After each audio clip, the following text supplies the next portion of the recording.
If you want to keep going with the conceptual plan, you'll need to learn more of the editable spline tools. I've found that it's easiest to work with a single line representation until the very end. So I'll go to the spline level and delete this inner subspline. Just press the delete key and it's gone. Now let's add on a room. I'll go to the segment level and select this segment. I'll go to move and clone it by holding down Shift. Now that merely clones that individual segment. If you want the segment to stay connected, there's a different way to do it. I'll undo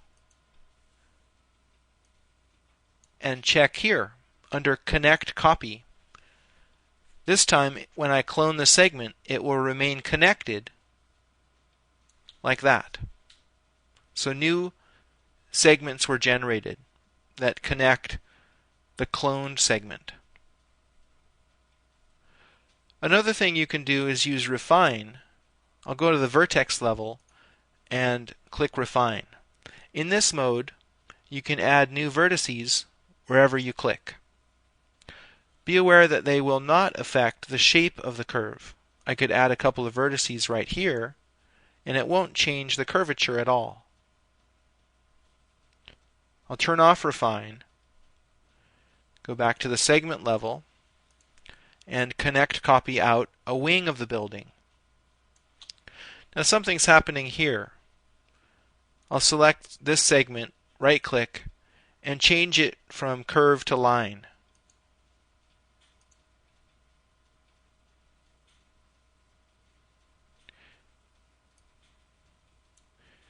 Insert is an interesting mode. I'll go to vertex level and use insert mode, and I'll click right here, and you see what's happening? If I click points, I can add new geometry.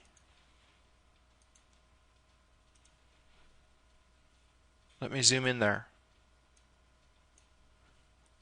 So to clean this up, I'll turn off insert mode, and I'll move this vertex over.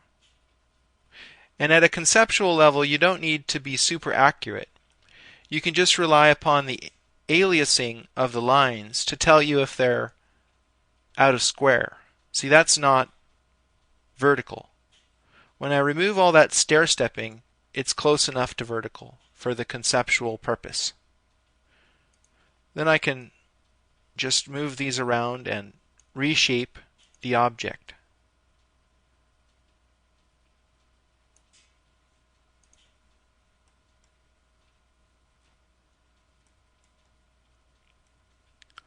Okay, let's say that at this point I'm satisfied and I'd like to create double walls. Before I do that, I should weld the vertices together. I'll select all by pressing Ctrl A, and I always like to make a note of how many vertices I have selected. Right now there are 28. I'll weld them together and I'm left with 25. So we got rid of 3 duplicates. While they're selected, you might notice that you're seeing the handles of the different vertex types. Now I know that I want all of these vertices to be corner type, so I'll change that. Then I'll go to the spline level, select all, and outline.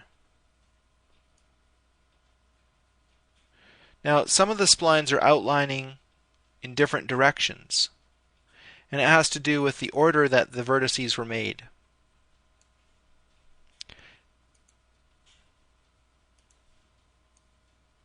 Over here I might need to go to the segment level and move these segments up.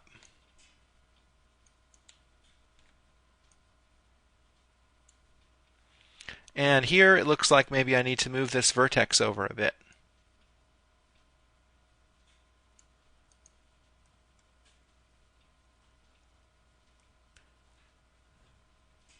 Same thing here, I need to move that one down.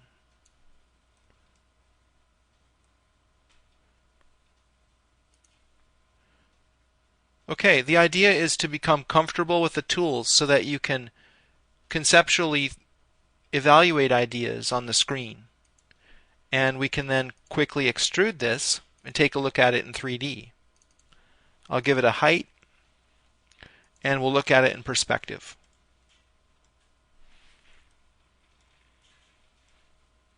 It remains very editable through the same tools that I've shown you.